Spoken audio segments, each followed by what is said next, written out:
আমার কোনো আফসোস নাই। আমি বরিশালের মেয়ে, আমার ইলিশ পছন্দ হবে না? আবুল হায়াত নানা ভাই, তারপর হচ্ছে অনেকেই বলে যে তাদেরকে ডাকা হয় না, হয়তো বা মা বাবা নেই।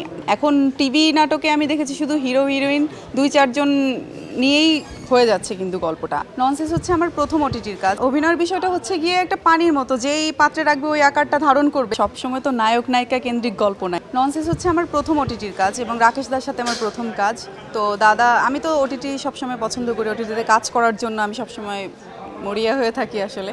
তো দাদা যখন প্রথম ফোন দিয়ে বললো যে একটা ওটিটির কাজ করব, তুই কি ফ্রি আছিস কিনা, এরকম একটা চরিত্র, সে চরিত্র সম্পর্কে বলে। আমি একটু ভেবে আমি বললাম, দাদা আমি আপনাকে একটু জানাচ্ছি, কারণ এখানে অনেক সাহসিকতার ব্যাপার আছে, অনেক বিষয় ছিল, আশার বিষয় ছিল যে আমি করব কিনা। সো আমার কাছে মনে হয়েছে না, ঠিকঠাক আছে, একটু ডিফারেন্ট গল্প। সবসময় তো এক এক রকমের চরিত্র করেই যাই, একটু ডিফারেন্টভাবে করে দেখি কেমন। আমি এটাকে অভিনেত্রী হিসেবেই নিয়েছি। যে আমি প্রথমেই বলেছিলাম, অভিনয়ের বিষয়টা হচ্ছে গিয়ে একটা পানির মতো, যেই পাত্রে রাখবে ওই আকারটা ধারণ করবে। তো সেই ব্যাপারে হচ্ছে গিয়ে বিষয় যে আমি আমার চরিত্রটাকে আমি ফুটানোর ট্রাই করেছি আমার মতো করে।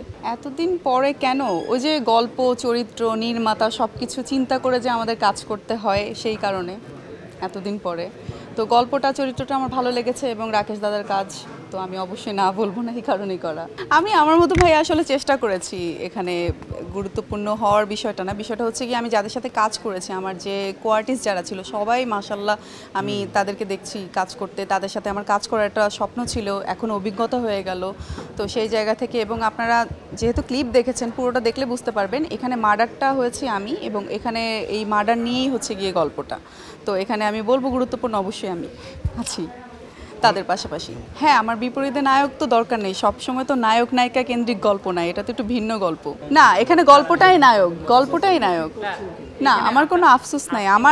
আমার ভালো লাগে হচ্ছে কি এই ধরনের ক্যারেক্টার করা, অনেক ভালো লেগেছে। এই কারণেই তো আমি ইয়েস বলেছি, যে নায়ক না থাকার সত্ত্বেও আমি কাজটা করতে চাই।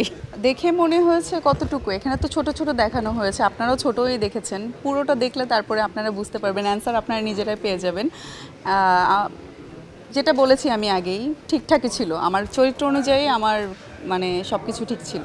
হাউসেটের রিভিউ তো অনেক পাচ্ছি, সবাই আমাকে ফোন দিয়ে বলছে, মেসেজে বলছে, সব জায়গায় আমাকে অনেক অ্যাপ্রিসিয়েট করছে, যে আরও কাজ দেখতে চাই, আরও ওটিটিতে কাজ দেখতে চাই, ভালোই অ্যাপ্রিসিয়েট পাচ্ছি। অ্যাকচুয়ালি আমি দুটোই সফট, মানে অভিনয়ের ক্ষেত্রে হচ্ছে গিয়ে সফট যেখানে লাগবে আমি সফট চেষ্টা করেছি, রুট যেখানে লাগবে সেখানে আমি রুট চেষ্টা করেছি। এখন জানি না আপনাদের কেমন লেগেছে, মনে হয়েছে সেখানে যে আমি আসলে রুড এবং সফট। আচ্ছা যাক, এটাই আমার সার্থকতা। রোমান্টিক অনেক করেছি, এখন যেহেতু একটু ডিফারেন্ট চরিত্র হলে খারাপ হয় না। অবশ্যই অভিনয় তার জানতে হবে অবশ্যই এখানে। জি, ছোট পর্দাও লাগছে অবশ্যই। ছোট পর্দার ব্যাপারটা হচ্ছে কি, ছোট পর্দায় সবসময় নায়ক হিরো হিরোইন কেন্দ্রিক গল্প থাকে, সেখানে মা বাবার হয়তো বা চরিত্র অনেক সময় আমরা আস্তে আস্তে কিন্তু মা বাবাকে হারিয়ে ফেলছি। ঠিক আছে, এখন অনেক ইন্টারভিউতে আমি দেখি আবুল হায়াত নানা ভাই, তারপর হচ্ছে অনেকেই বলে যে তাদেরকে ডাকা হয় না, হয়তো বা মা বাবা নেই। কিন্তু আমি ছোটোবেলায় দেখেছি যে আব্বু আম্মুদের সাথে অনেক নাটক দেখেছি, যে সেখানে মা বাবা সবার প্রত্যেকটা চরিত্রর অনেক গুরুত্বপূর্ণতা থাকে।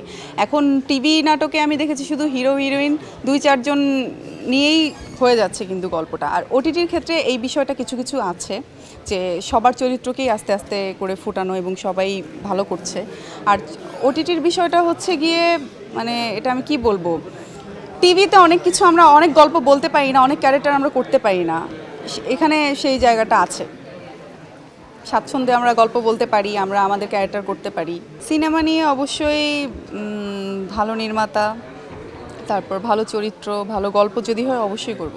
পয়লা বৈশাখ নিয়ে পরিকল্পনা হচ্ছে ননসেন্স দেখব, সবাই ননসেন্স দেখবে, দেখার পরে আমাকে জানাবে তাদের কাছে কেমন লেগেছে, এবং পয়লা বৈশাখে পান্তা ইলিশ খাবো, ফ্যামিলির সাথে থাকবো, এটাই। হ্যাঁ, খুবই পছন্দ। আমি বরিশালের মেয়ে, আমার ইলিশ পছন্দ হবে না?